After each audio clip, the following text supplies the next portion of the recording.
Bienvenidos a Curiosidad Relativa. Nos dedicamos a encontrar datos fascinantes. Si te gusta descubrir cosas nuevas, este es tu canal. ¿Sabías que hay un animal tan experto en tomarse la vida con calma que puede dormir durante 3 años seguidos? Así es. Y no se trata de un oso hibernando ni de un personaje de cuento con insomnio inverso. Estamos hablando del caracol, ¿sí? Ese pequeño ser que solemos encontrar en jardines después de la lluvia, que se mueve tan lento que podrías ganarle una carrera caminando hacia atrás. Tiene un truco bajo la manga, o mejor dicho, bajo su concha, para sobrevivir a las peores condiciones. Los caracoles son verdaderos maestros de la supervivencia. Cuando el clima se pone insoportable, demasiado seco, demasiado caluroso o incluso muy frío, ellos simplemente se retiran a su concha. Fabrican una especie de tapón con su baba endurecida, llamado epifragma, y se desconectan del mundo exterior. ¿Te imaginas hacer eso cada vez que hace mucho calor? Es como si tú, en pleno verano sin aire acondicionado, pudieras envolverte en una sábana mágica y dormir hasta que el clima estuviera perfecto. Eso es justo lo que hacen los caracoles. Entran en un estado llamado estivación o hibernación, dependiendo de si el problema es el calor o el frío. En este estado bajan su metabolismo al mínimo. No comen, no se mueven, no hacen nada, solo esperan. Y lo mejor es que pueden hacerlo durante meses, o incluso años.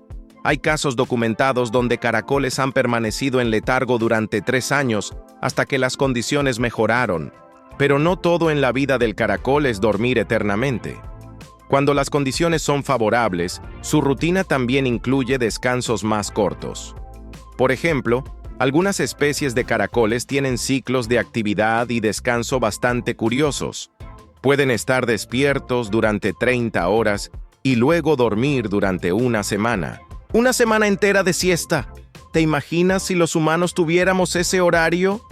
El lunes trabajarías hasta el martes por la noche y luego a dormir hasta el próximo lunes. Estos animalitos también tienen otros superpoderes. Por ejemplo, su baba no es solo un rastro pegajoso. Les ayuda a moverse, a adherirse a superficies verticales e incluso a protegerse de bacterias. Además, son hermafroditas, es decir, cada caracol tiene órganos reproductivos masculinos y femeninos, lo cual es bastante útil cuando eres lento y te cuesta encontrar pareja. Así que la próxima vez que veas a uno arrastrándose por una hoja o cruzando la acera a paso de tortuga, piensa en esto. Ese pequeño ser podría haber estado dormido durante años, esperando su momento perfecto para despertar. ¿Y tú? Si tuvieras el poder de pausar tu vida durante 3 años para evitar lo difícil, ¿lo harías? ¿Sabías que cada año el tiempo se nos escapa, aunque sea solo por una milésima de segundo? No es un error de tu reloj, ni una ilusión por levantarte tarde. Es la Tierra misma, que no gira de manera perfectamente constante. Así como tú puedes tener días más rápidos o más lentos según tu estado de ánimo o lo que tengas que hacer, la Tierra también tiene sus altibajos, y eso afecta el tiempo que marca nuestro calendario. Resulta que la rotación de nuestro planeta, ese giro que hace cada 24 horas, no es tan precisa como creemos. De hecho, cada año perdemos aproximadamente 0.06 segundos. Es tan poquito que ni siquiera lo notas al abrir los ojos o al tomarte una taza de café. Pero imagina que cada año pierdes una moneda diminuta. Al principio no te importa, pero después de muchos años, el cambio se nota. Eso mismo pasa con el tiempo. Si no lo corregimos, a la larga nuestros días y noches dejarían de coincidir con el sol. ¿Y cómo corregimos eso? Con algo llamado segundos intercalares. Es como cuando en los años bisiestos agregamos un día en febrero para que el calendario no se desajuste. Bueno, en este caso, cada cierto tiempo los científicos le agregan un segundo extra al reloj mundial para que siga alineado con la rotación de la Tierra. Desde 1972 se han añadido varios de estos segundos para mantener el ritmo. Es como si dijéramos: espera, Tierra, estás girando un poquito más lento, déjanos ajustar el reloj. Pero lo curioso es que últimamente, la Tierra ha empezado a girar un poquito más rápido. Sí, como si después de siglos de tomarse las cosas con calma, hubiera decidido apurarse. Los científicos creen que esto puede deberse a varias razones: cambios en el núcleo de la Tierra, terremotos, o incluso el derretimiento de los glaciares que redistribuye el peso del planeta y afecta su giro. Es como si le quitaras una mochila pesada a una bailarina. De pronto, gira más rápido. ¿Y qué pasa si sigue acelerándose? Pues podría llegar el día en que tengamos que hacer lo contrario y quitar un segundo en lugar de agregarlo. Un segundo intercalar negativo. Suena raro, pero los expertos ya lo están considerando. Sería la primera vez en la historia moderna que haríamos algo así. Aunque estos ajustes no cambian tu rutina diaria, tu despertador seguirá sonando igual. Sí son vitales para cosas como el GPS, los satélites y las redes de comunicación, que dependen de una sincronización precisa al milisegundo. Así que la próxima vez que digas "el tiempo vuela", recuerda, quizás no es solo una expresión.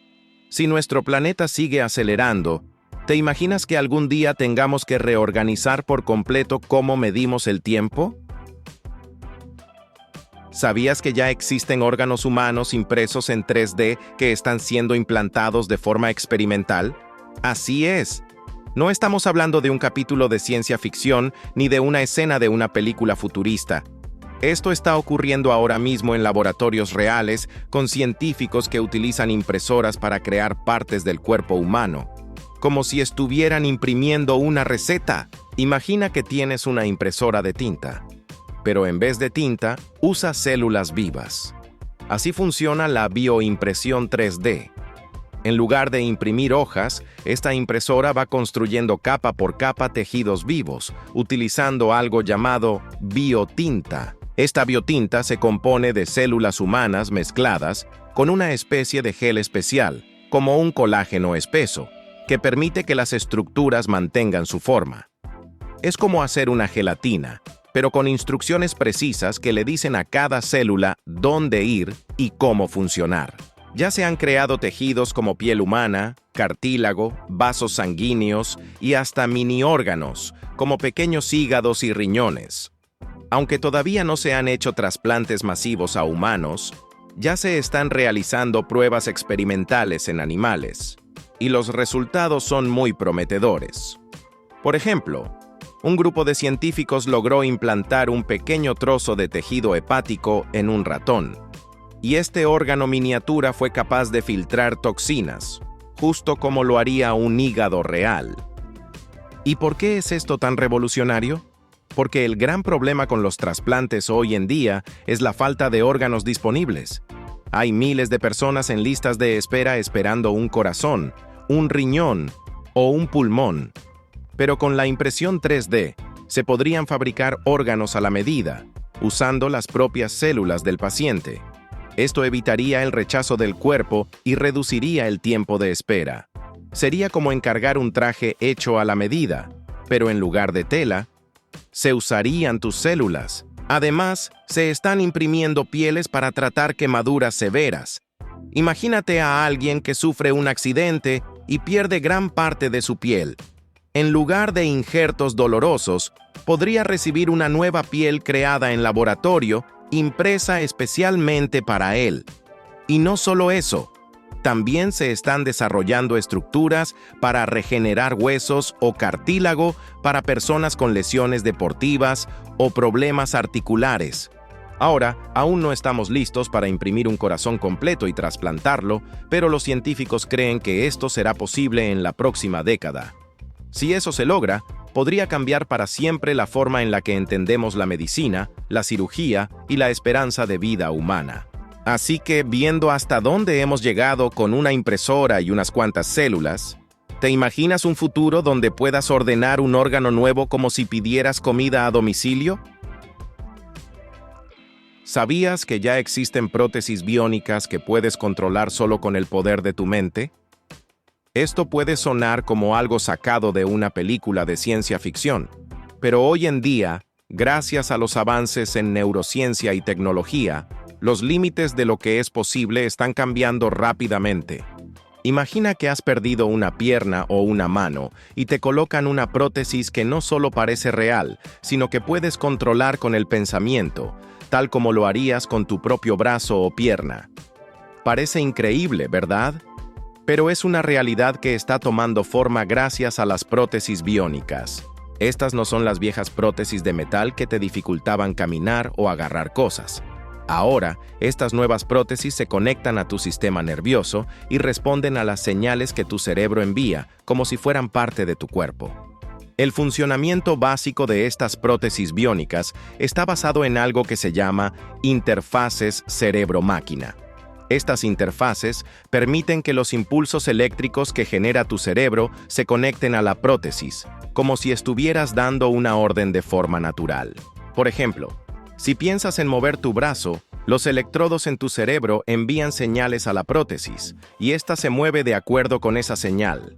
Es como tener un mando a distancia que solo tú puedes controlar con tus pensamientos. Uno de los avances más impresionantes proviene de un equipo de científicos en el MIT, que desarrolló una pierna biónica que no solo se mueve al recibir señales del cerebro, sino que también se ajusta automáticamente a distintos tipos de terreno.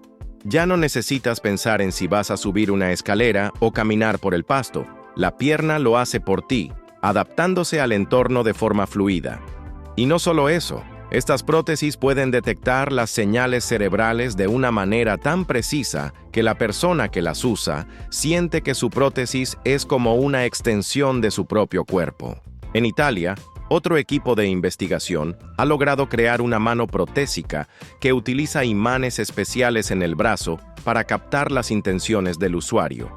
De esta manera, la mano puede agarrar objetos con la misma precisión que lo haría una mano humana real, sin necesidad de cables o dispositivos adicionales. Es como si la mente pudiera comandar la prótesis sin la necesidad de mover un solo dedo. Pero aún hay más.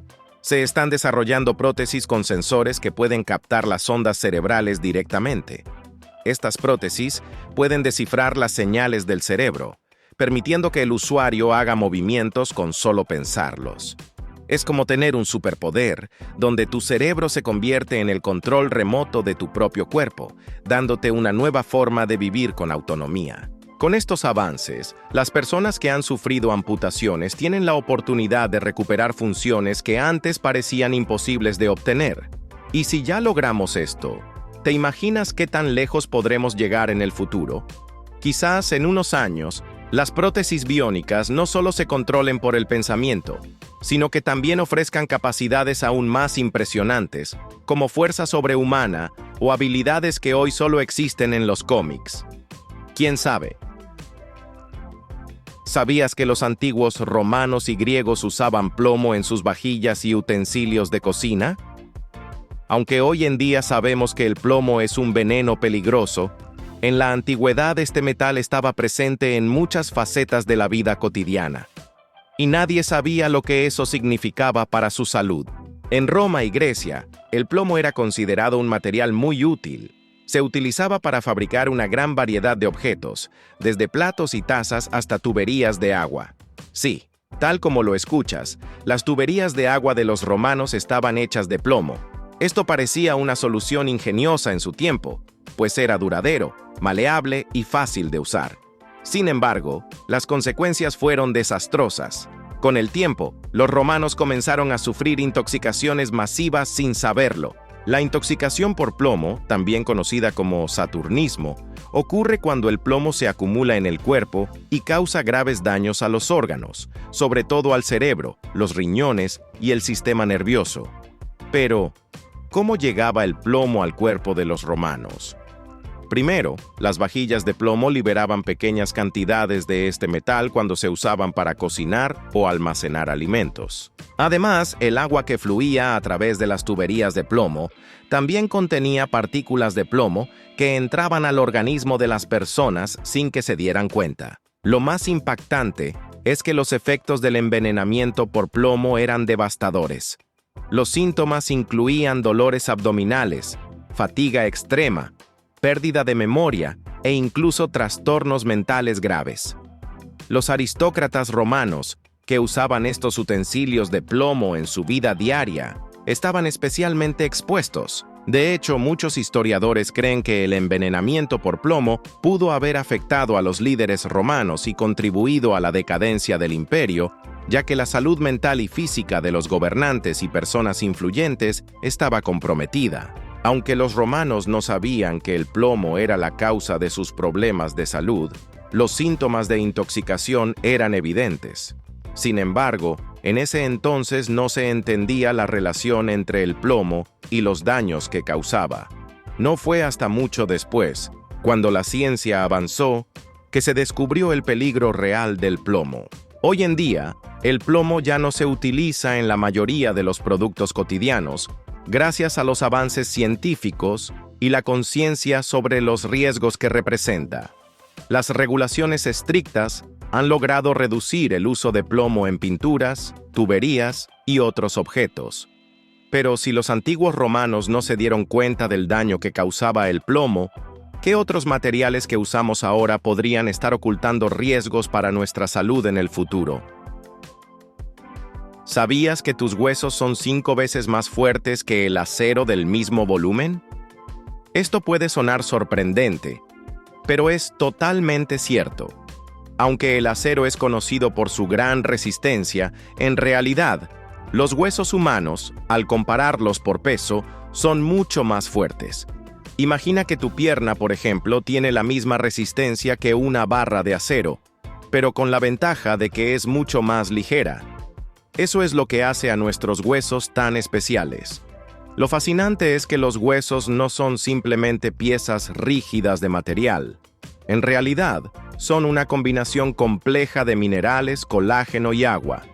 Este diseño les da la flexibilidad que necesitamos para absorber impactos sin romperse, algo que el acero no puede hacer de la misma manera. La estructura interna de los huesos está hecha de una red de fibras y cristales que les otorgan tanto dureza como flexibilidad.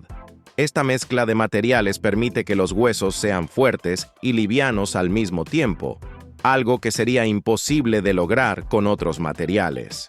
Pero lo más impresionante de los huesos es su capacidad para adaptarse.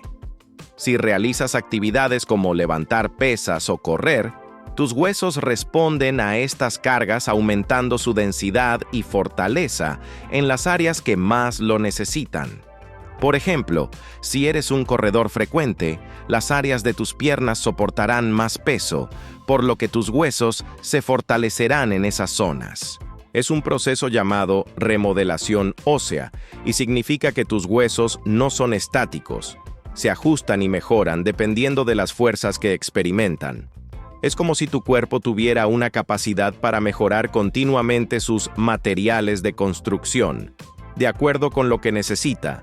A diferencia del acero, que una vez fabricado no cambia, tus huesos son flexibles y pueden adaptarse a nuevas demandas. Si alguna vez te rompes un hueso, tu cuerpo lo reconstruye y, con el tiempo, ese hueso puede incluso quedar más fuerte que antes. Es como si tuviera la capacidad de aprender y volverse más resistente tras un desafío. Además, los huesos no solo están diseñados para resistir peso, también están hechos para moverse.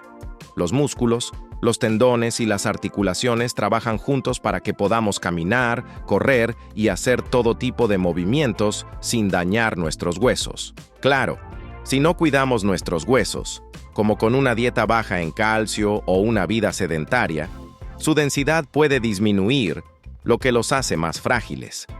Pero incluso en condiciones difíciles, la habilidad del cuerpo para fortalecer los huesos es algo increíble. La forma en que nuestros huesos logran resistir tanta presión y al mismo tiempo adaptarse a diferentes situaciones demuestra lo avanzado que es nuestro cuerpo. Así que si tus huesos son más fuertes que el acero, ¿te has preguntado alguna vez qué otros aspectos de tu cuerpo están hechos para resistir mucho más de lo que piensas? ¿Sabías que tu piel se renueva completamente cada 27 días? Suena impresionante, ¿verdad? Pero en realidad, tu piel está constantemente trabajando para mantener su salud y apariencia. Es un proceso que ocurre sin que siquiera te des cuenta. Todo comienza en las capas más profundas de la epidermis, donde nuevas células de la piel, conocidas como queratinocitos, se forman. Estas células, inicialmente jóvenes y frescas, comienzan a ascender hacia la superficie, donde finalmente se convierten en células muertas que forman la capa externa de la piel.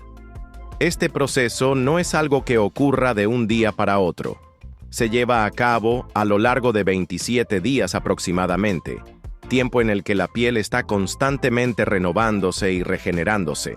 ¿Te has preguntado alguna vez por qué tu piel se ve fresca y luminosa después de una buena exfoliación? Es porque estás eliminando esas células muertas que ya no cumplen una función en la protección de tu cuerpo. Gracias a este ciclo natural de renovación celular, la piel mantiene una barrera que la protege de bacterias, agentes externos y daños ambientales.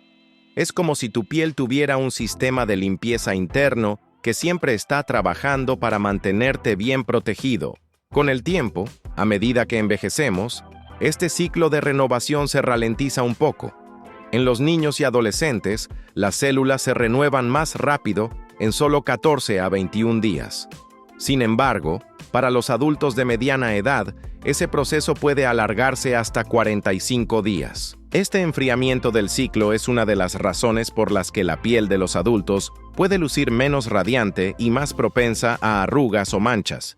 Pero no todo está perdido, ya que existen formas de ayudar a que tu piel mantenga un ritmo saludable, como tener una dieta rica en antioxidantes o usar productos que estimulen la producción de nuevas células. Aparte de la edad, factores como la exposición al sol, la contaminación y el estrés pueden hacer que este proceso sea más lento.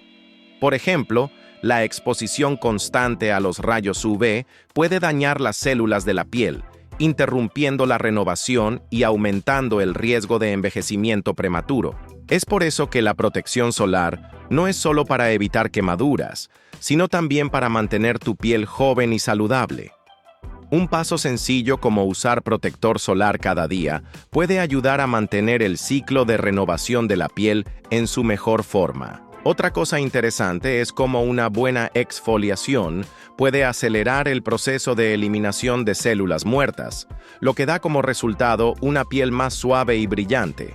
Pero, ojo, no te excedas, porque la exfoliación excesiva puede dañar la piel y hacer que el proceso natural se vea afectado. Entonces, si la piel se renueva cada 27 días, ¿qué tan a menudo estás ayudando a tu piel a mantenerse fresca y saludable con buenos hábitos y cuidados diarios? ¿Sabías que cuando tienes fiebre tu cuerpo puede generar más calor que una bombilla de 100 vatios? Esto puede sonar sorprendente, pero es totalmente cierto. Durante la fiebre, tu cuerpo está trabajando a toda máquina para luchar contra una infección, y en el proceso, genera un calor extra. Este fenómeno no solo afecta cómo te sientes, sino que también es una parte crucial de cómo tu cuerpo se defiende. Imagina que tu cuerpo es como una central eléctrica. En condiciones normales, produce una cantidad de calor constante debido a las actividades metabólicas que ocurren todo el tiempo, como digerir alimentos, respirar y mover tus músculos. Pero cuando tienes fiebre, ese calor de funcionamiento se intensifica. Esto se debe a que tu sistema inmune se pone en alerta máxima cuando detecta una infección. Las células del sistema inmunológico trabajan horas extras, produciendo proteínas y sustancias que ayudan a combatir los patógenos. Todo este trabajo extra requiere más energía, lo que a su vez genera más calor. Así, tu temperatura sube, y no es solo una ligera diferencia.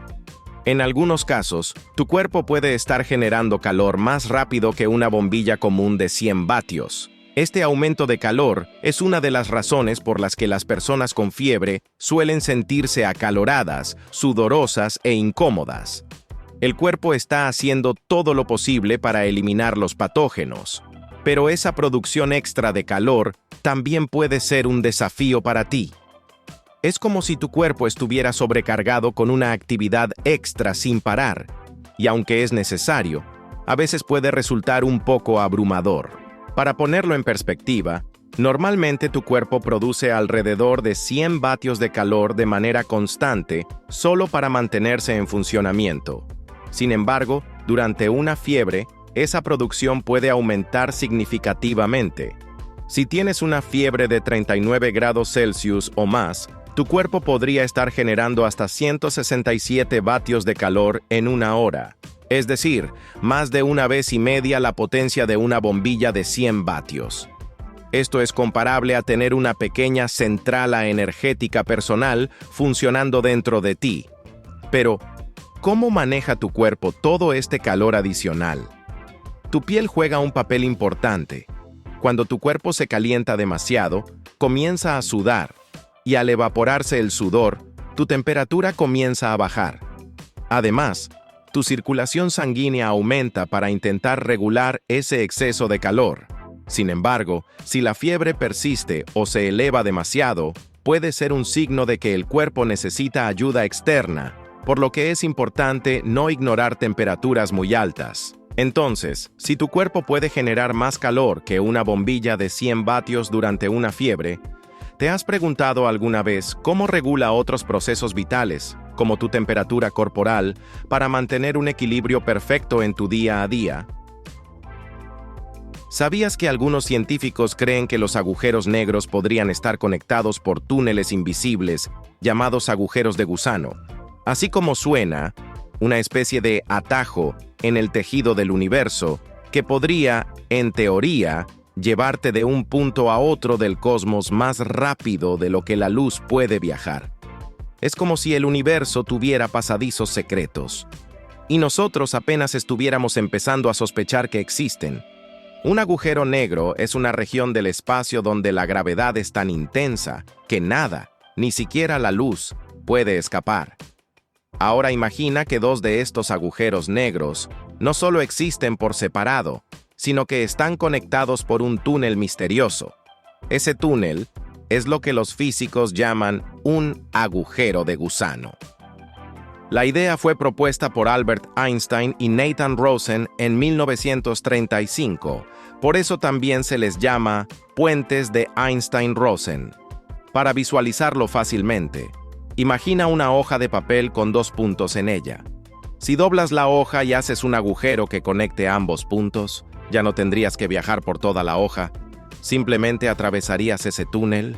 En teoría, podríamos usar estos túneles para viajar de una galaxia a otra en un abrir y cerrar de ojos. De hecho, muchas películas de ciencia ficción se han inspirado en esta idea. ¿Has visto Interestelar? En ella, los personajes usan un agujero de gusano cerca de Saturno para llegar a otra galaxia en minutos.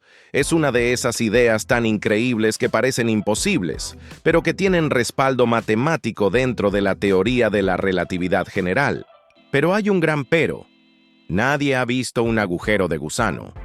No tenemos evidencia directa de que existan. Además, si existieran, se necesitaría algo muy extraño para mantenerlos abiertos, lo que los científicos llaman materia exótica.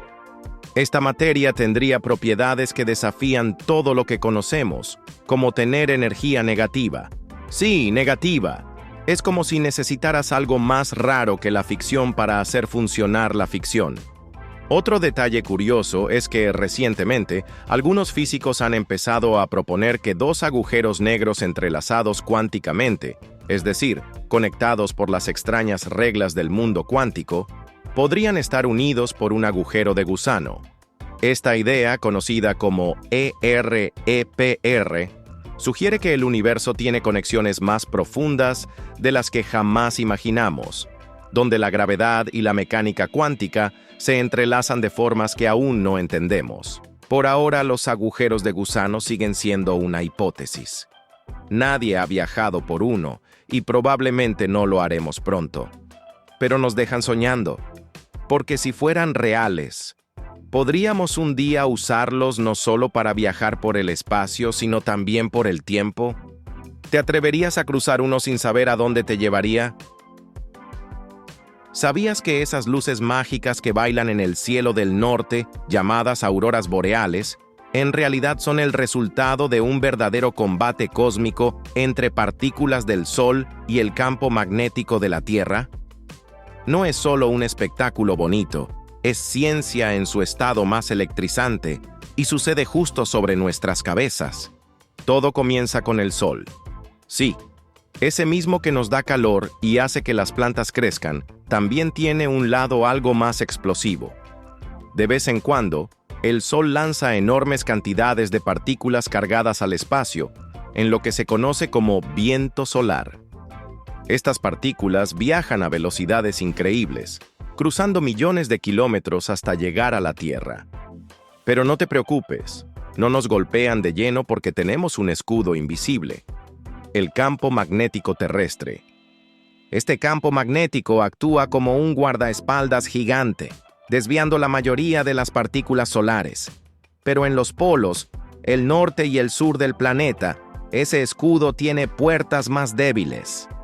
Es como si en esos puntos los invasores tuvieran un acceso especial para colarse, y ahí es donde empieza la magia.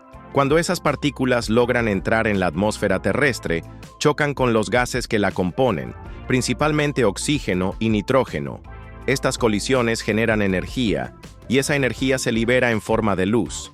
Dependiendo del tipo de gas con el que chocan y la altura a la que ocurre, la luz puede ser verde, rosa, azul o incluso roja. Por eso, cuando miras una aurora boreal, estás viendo literalmente átomos excitados que brillan como si fueran luces de neón en una discoteca celeste. Ahora, piensa en algo más cotidiano. Es como cuando frotas un globo contra tu cabello y luego puedes hacer que se pegue a la pared. Esa fricción genera electricidad estática. Bueno, en las auroras pasa algo parecido, pero a escala planetaria. Es un choque eléctrico entre el Sol y nuestra atmósfera. Este fenómeno ocurre sobre todo en lugares como Noruega, Islandia, Canadá o Alaska. Imagina que estás tomando un chocolate caliente en medio del bosque y de pronto el cielo empieza a llenarse de cortinas verdes que se mueven como si bailaran. Es tan surreal que a veces cuesta creer que es real. Y lo más impresionante es que cuanto más activo está el Sol, con tormentas solares o erupciones, más intensas y visibles pueden ser estas luces. Incluso, en ocasiones excepcionales, se han llegado a ver auroras en lugares tan al sur como México o España. Así que la próxima vez que veas una imagen de auroras boreales, recuerda que estás presenciando el resultado de una pelea entre el Sol y la Tierra, convertida en arte visual. Ahora dime, si el cielo puede transformarse en una obra maestra gracias a una tormenta solar, ¿qué otros secretos naturales aún nos esperan por descubrir más allá de las nubes?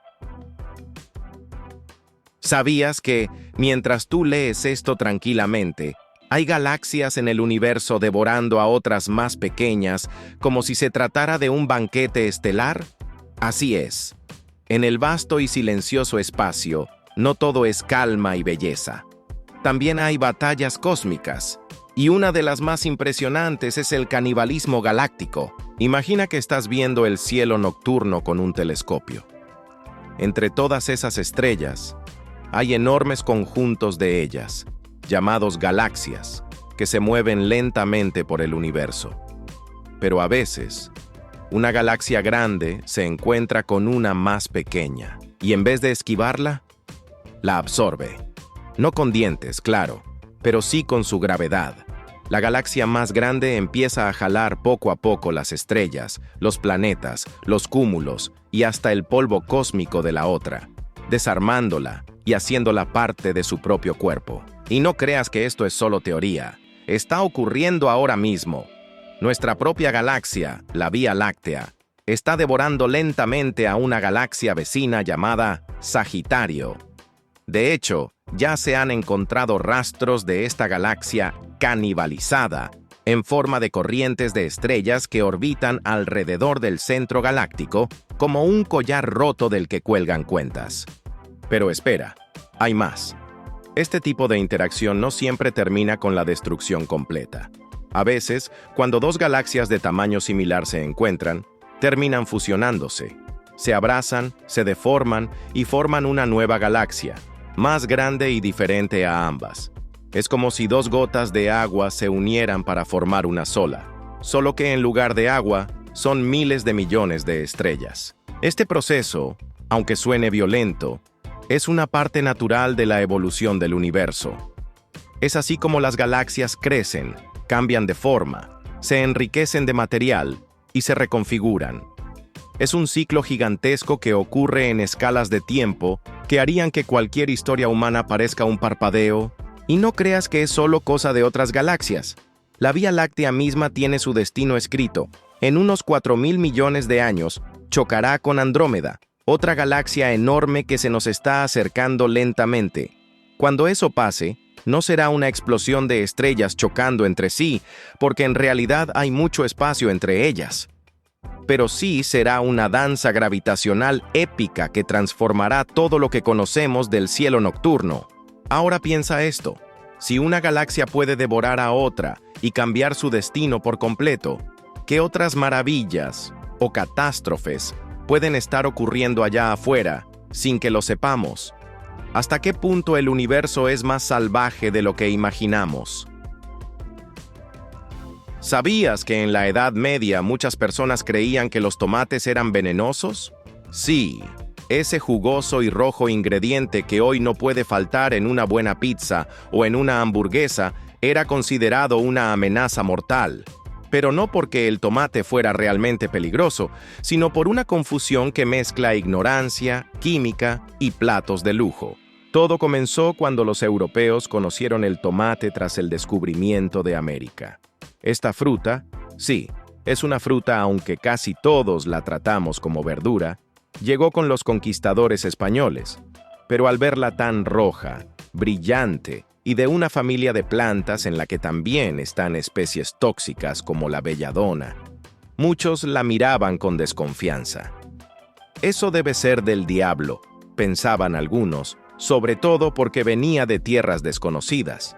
Pero el problema de verdad comenzó en las mesas de los ricos. En esa época, los aristócratas comían en platos de estaño, un metal que contenía plomo. Y aquí viene el giro inesperado. El tomate es ácido, y esa acidez reaccionaba con el plomo del estaño, liberando partículas tóxicas en la comida. Resultado: envenenamiento por plomo. Las víctimas sufrían dolores, vómitos y en muchos casos la muerte. Nadie sabía de metales pesados ni de reacciones químicas, así que el pobre tomate fue declarado culpable injustamente. Mientras tanto, las clases bajas, que no tenían vajillas de estaño, sino de madera o barro, seguían comiendo tomates sin problema. Pero claro, a los ricos no se les pasaba por la cabeza que su elegante plato podía ser el asesino. Culpar al tomate era más fácil que admitir que su lujosa vajilla era tóxica. Este miedo duró siglos. Incluso en Estados Unidos, durante mucho tiempo el tomate fue considerado una planta ornamental, bonito para decorar el jardín, pero ni se te ocurra morderlo. No fue sino hasta el siglo XIX, con la llegada de inmigrantes italianos a América, que el tomate comenzó a ganar terreno. ¿Y cómo no amarlo, si la pizza napolitana lo llevaba como ingrediente estrella? Cuando la gente probó esa delicia con salsa de tomate, queso derretido y pan crujiente, el mito comenzó a caer. Hoy el tomate está en todas partes. En pastas, ensaladas, salsas, jugos e incluso mermeladas. Imagínate una hamburguesa sin una rodaja de tomate fresco o una ensalada sin su toque rojo. Pero todo eso fue posible porque alguien, en algún momento, se atrevió a cuestionar lo que todos creían. Entonces, si una fruta tan común como el tomate pudo pasar de veneno a delicia universal, ¿cuántas otras cosas que hoy evitamos por miedo o tradición podrían ser realmente inofensivas o incluso valiosas si las conociéramos mejor?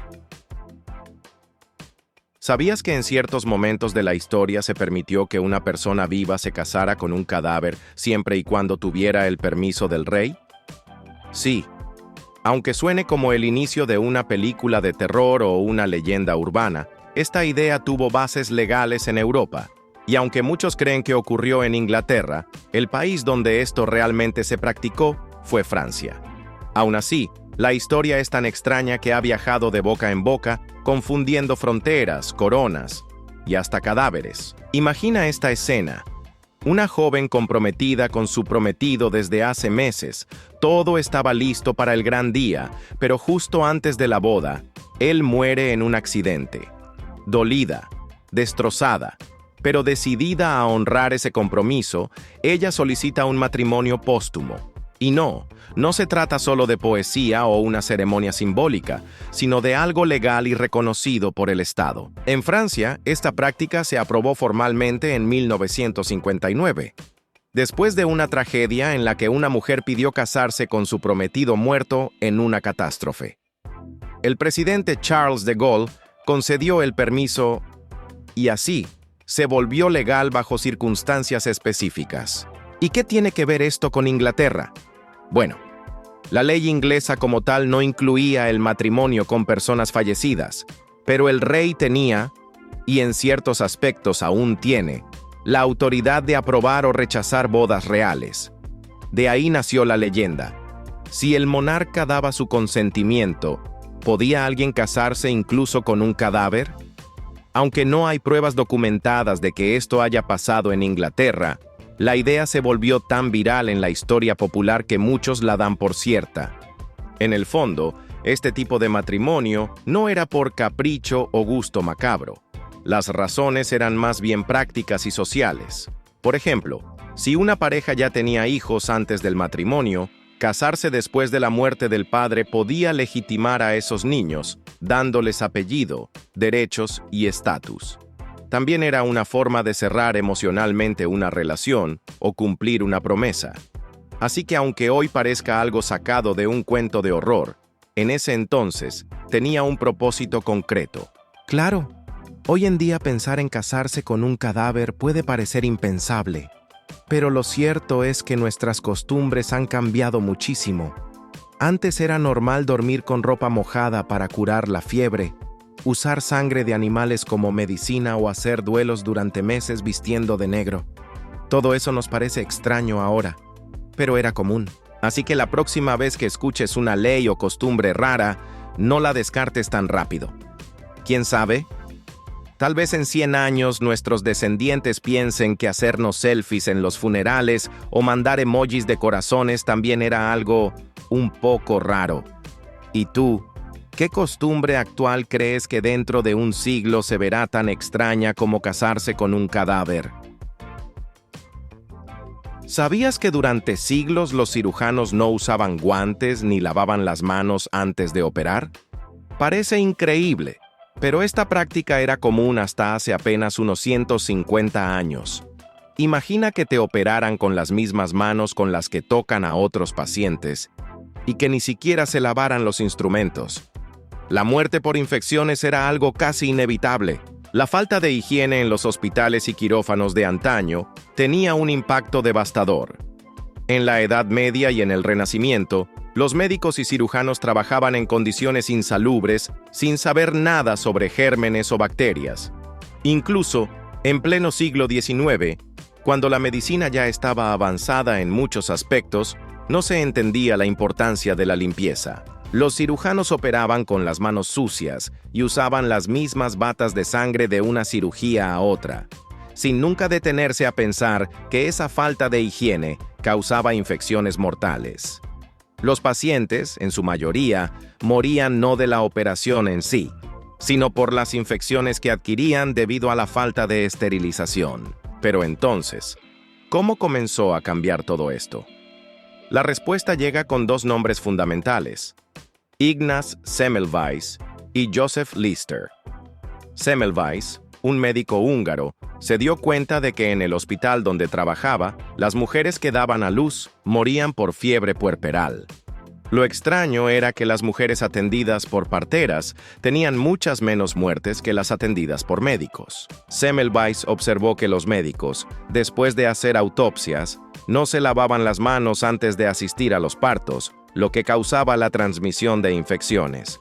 Al imponerles el lavado de manos con una solución de cloro, las muertes disminuyeron considerablemente.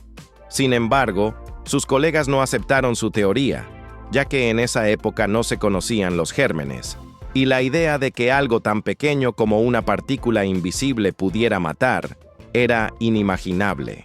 Fue Joseph Lister quien llevó la idea aún más lejos.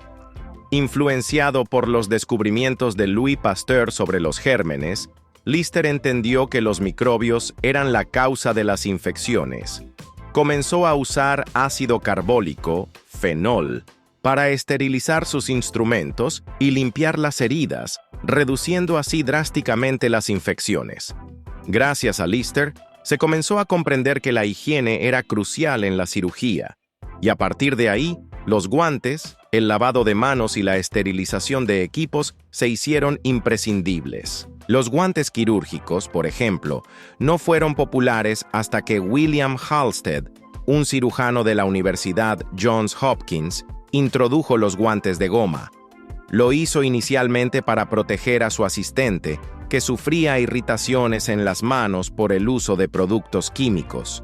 Pero pronto se dieron cuenta de que no solo protegían al personal médico, sino que también evitaban la transmisión de infecciones a los pacientes. Hoy, los cirujanos siguen estrictos protocolos de higiene, y el lavado de manos es una de las primeras reglas que aprenden.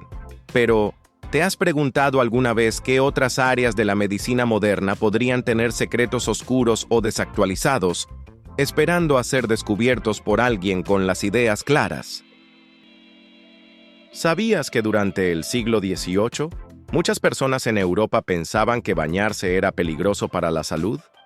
Puede sonar sorprendente hoy en día, cuando todos sabemos que bañarnos regularmente es esencial para nuestra higiene.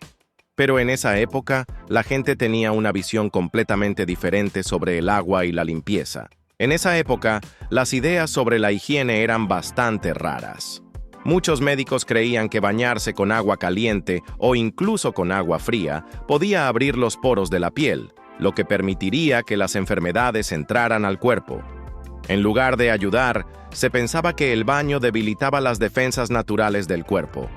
A este temor se le sumaba la creencia de que el agua atraía los miasmas, o lo que hoy llamaríamos gérmenes, lo que podía causar enfermedades como la fiebre o la peste. La peste negra, que asoló Europa en el siglo XIV, dejó una marca profunda en la manera en que la gente pensaba sobre la higiene. Las personas asociaron el agua con la propagación de enfermedades y aunque no sabían nada sobre bacterias y virus, temían el contacto con el agua, creyendo que podría ser una de las principales causas de las infecciones. Como resultado, la mayoría de las personas no se bañaban con frecuencia, y si lo hacían, era más por una cuestión simbólica que por una necesidad de limpieza. En lugar de bañarse, la gente de la época prefería limpiarse con paños secos, o, en algunos casos, se echaban perfumes o vinagres para enmascarar los olores. En la corte de Versalles, por ejemplo, los nobles se cambiaban la ropa interior varias veces al día, pero no se sumergían en agua. Usaban guantes perfumados y a menudo aplicaban todo tipo de productos para ocultar los malos olores. La reina Isabel de Castilla, por ejemplo, nunca se bañó más de 2 veces en su vida y se sentía orgullosa de ello, ya que se consideraba que no bañarse era una forma de mostrar virtud. Sin embargo, con el tiempo, la ciencia empezó a avanzar y las creencias erróneas sobre el baño fueron desmentidas. En el siglo XIX, se descubrió la conexión entre la higiene y la salud, y las personas comenzaron a comprender que el agua no solo era segura, sino esencial para la prevención de enfermedades. La revolución industrial también jugó un papel importante, ya que la mejora de las condiciones sanitarias y la creación de sistemas de agua potable hicieron que bañarse fuera mucho más accesible para todos. Hoy en día, es impensable no bañarnos regularmente, pero nos hace reflexionar sobre cuántas veces hemos sido influenciados por creencias populares o prácticas que no siempre están basadas en la ciencia. Así que la pregunta es, ¿qué otras ideas o hábitos modernos crees que podrían cambiar con el tiempo al descubrir nuevos avances científicos? ¿Sabías que los mayas deformaban intencionalmente el cráneo de sus hijos para mostrar que eran parte de la nobleza? Así es. En una de las civilizaciones más avanzadas de la América precolombina, tener la cabeza alargada no era motivo de preocupación médica, sino un símbolo de belleza, poder y prestigio. Imagínate a una familia noble maya recibiendo a su recién nacido. Lo primero que hacían no era solo celebrarlo, sino también preparar el ritual que marcaría su estatus para siempre. Desde muy temprana edad, prácticamente desde los primeros días de vida, colocaban tablillas o vendajes firmes alrededor del cráneo del bebé para ir moldeándolo. Como el cráneo de los bebés es suave y maleable, este proceso funcionaba. El resultado era una cabeza alargada hacia atrás o hacia arriba, dependiendo de la técnica utilizada. Ahora bien, ¿por qué hacían esto? Para los mayas, esa forma craneal no era una deformación, sino una mejora. Representaba sabiduría, cercanía con los dioses y superioridad social. Si veías a alguien con ese tipo de cabeza, sabías que no era cualquier persona. Probablemente era parte de la realeza o de la élite religiosa. Esta práctica no era dolorosa para el bebé si se hacía correctamente. Y lo sorprendente es que no afectaba el desarrollo del cerebro ni las funciones cognitivas. Los arqueólogos han encontrado cráneos deformados con signos de una vida larga y saludable, lo que sugiere que las personas que pasaban por este proceso vivían con normalidad y con mucho respeto. Para que lo veas con un ejemplo actual, piensa en cómo muchas personas hoy en día gastan miles de pesos o dólares en cirugías estéticas, aparatos dentales, extensiones de cabello o tratamientos de piel, todo para cumplir con ciertos estándares de belleza o para destacar socialmente. Lo mismo ocurría con los mayas, solo que su ideal de belleza estaba en la forma del cráneo, y no eran los únicos. Culturas como los incas, los pueblos de África e incluso algunas tribus en Asia también practicaban la deformación craneal por motivos estéticos, religiosos o sociales.